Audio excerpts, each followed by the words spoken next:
I'm architect Gulshan Roy, principal of Gulshan Roy Architects based out of Mangalore. Our firm is a multidisciplinary.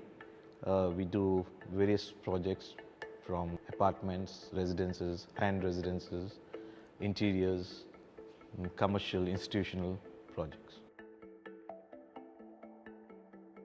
A young client who's 33 years old, based out of Saudi, he wanted his dream house basically. And with the huge requirement of 6 bedrooms and with the brief of having a classical looking building. The site was say roughly a square but trapezoidal, 100 by 100 with a 7.5 meter road on the east. The west, the level was like minus 4 meters and this was 0, and it was like a densely populated neighborhood. So we had a residence here, another residence here, plus like there were a series of residences here. But the best part was on the eastern side, like it was like flanked with lots of green trees around because it was a it's a missionary compound here. The challenge was giving a classical looking building to this client. So one thing which was clear, any classical buildings, either the planning or building the mass or whatever it is, it followed a symmetry. So we had 2 axes. So one was the east-west and the north-south axis. We had a huge porch with columns. Client was a Muslim client. The program had gents living, the ladies living, the family living. So there were like 3 sets of living the same floor. So we had the gents living next to the foyer. Then we had the parents' bedroom to bring the symmetry in. Then we had the balcony added with again the columns. So from the foyer you enter into a grand family living, because generally in classical or your neoclassical building, what happens is from the grand foyer you enter into a larger space where you have another grand staircase. So this became again a double light space. From the family living, we entered into a ladies' living, and there was a dining here, which had an attached powder room. Then this had another prayer room. From the dining, you enter into the kitchen. Kitchen, again, you had another wet kitchen. Then there was a master bedroom on the southwest side. So the first floor, it was again a typical layout of the the same footprint as the ground floor with a little change. Like there was a central double light where again a southwest became the son's bedroom. There was a home theater space. There was a guest bedroom here. There was another family living space. There was another guest bedroom here. There's a daughter's room here, and the central part became the gym. And this is the porch here with the balcony and columns, and this became the semi-open terrace space. The idea was to have a column-free space.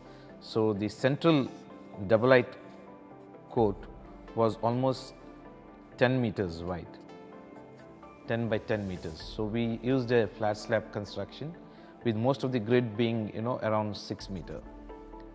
So it would be easy for the basement. The elevation was with a high-pitched roof.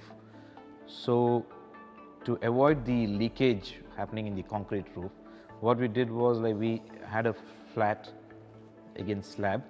These were the columns.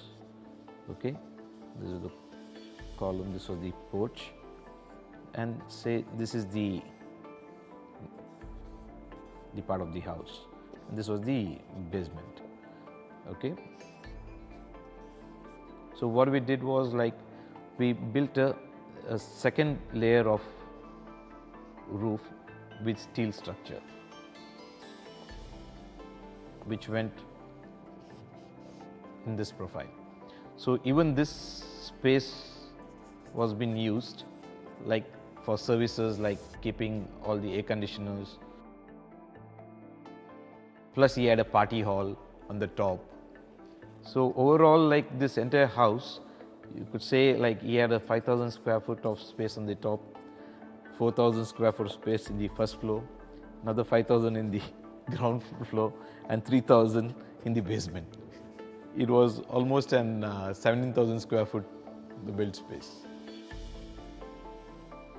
When it comes to the exterior, we used travertine for the wall cladding, plus we used Italian textures like Treviso as the external stucco finish, plus we used marble jalis, and the entrance door, which was again 10 feet height, we used bonded metal.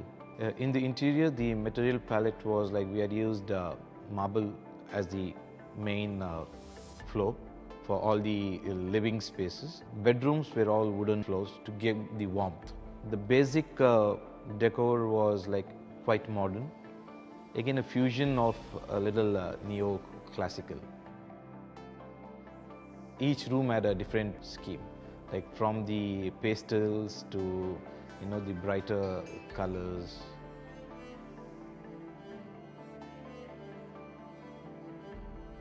The overall experience of the project was quite great because the client was quite open to ideas. Plus, he gave us a free hand in selecting furnitures to any kind of material. He said, go ahead. That was a very plus point.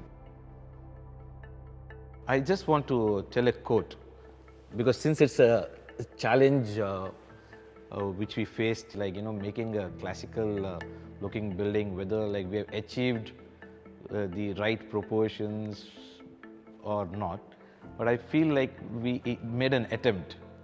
So there's a quote by Buckminster Fuller: "You never change things by fighting the existing reality. To change something, build a new model that makes the existing model obsolete."